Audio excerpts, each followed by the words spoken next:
2024 লোকসভা নির্বাচনে পশ্চিমবঙ্গের 42টি আসনে কোন দল কতগুলি আসন পাবে চলুন দেখে নিই এক নজরে।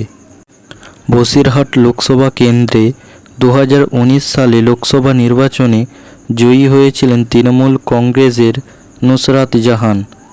2024 লোকসভা নির্বাচনে বসিরহাট লোকসভা কেন্দ্রে হিন্দু ধর্মের বসবাস 42%, মুসলিম ধর্মের বসবাস 45%, তপশিলি 13%। এখানে তৃণমূল এবং আইএসএফের মধ্যে হাড্ডাহাড্ডি লড়াই হবে, তবে এখানে সম্ভাব্য জয়ী আইএসএফ। বহরমপুর লোকসভা কেন্দ্রে 2019 সালে লোকসভা নির্বাচনে জয়ী হয়েছিলেন কংগ্রেসের অধীর রঞ্জন চৌধুরী। 2024 বহরমপুর লোকসভা কেন্দ্রে হিন্দু ধর্মের বসবাস 60%, মুসলিম ধর্মের বসবাস 30%, তপশিলি 10%। এখানে তৃণমূল এবং কংগ্রেসের মধ্যে জোট টক্কর দেবে, তবে এখানে সম্ভাব্য জয়ী তৃণমূল। 2019 সালে আলিপুরদুয়ার লোকসভা কেন্দ্রে জয়ী হয়েছিলেন বিজেপির জন বারলা। 2024 লোকসভা নির্বাচনে আলিপুরদুয়ার লোকসভা কেন্দ্রে হিন্দু ধর্মের বসবাস 80%, মুসলিম ধর্মের বসবাস 15%, তপশিলি 5%। এখানে 2024-এ তৃণমূল এবং বিজেপির মধ্যে হাড্ডাহাড্ডি লড়াই হবে, তবে এখানে সম্ভাব্য জয়ী বিজেপি। 2019 লোকসভা নির্বাচনে জঙ্গিপুর লোকসভা কেন্দ্রে জয়ী হয়েছিলেন তৃণমূল কংগ্রেসের খলিলুর রহমান। 2024 জঙ্গিপুর লোকসভা কেন্দ্রে হিন্দু ধর্মের বসবাস 37%, মুসলিম ধর্মের বসবাস 61%, তপশিলি 2%।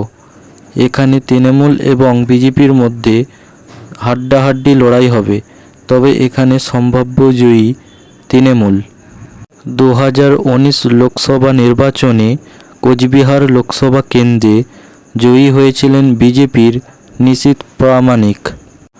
2024 কোচবিহার লোকসভা কেন্দ্রে হিন্দু ধর্মের বসবাস 65%, মুসলিম ধর্মের বসবাস 25%, তপশিলি 10%। এখানে তৃণমূল এবং বিজেপির মধ্যে হাড্ডাহাড্ডি লড়াই হবে, তবে এখানে সম্ভাব্য জয়ী বিজেপি। 2019 লোকসভা নির্বাচনে ডায়মন্ড হারবার লোকসভা কেন্দ্রে জয়ী হয়েছিলেন তৃণমূল কংগ্রেসের অভিষেক বন্দ্যোপাধ্যায়।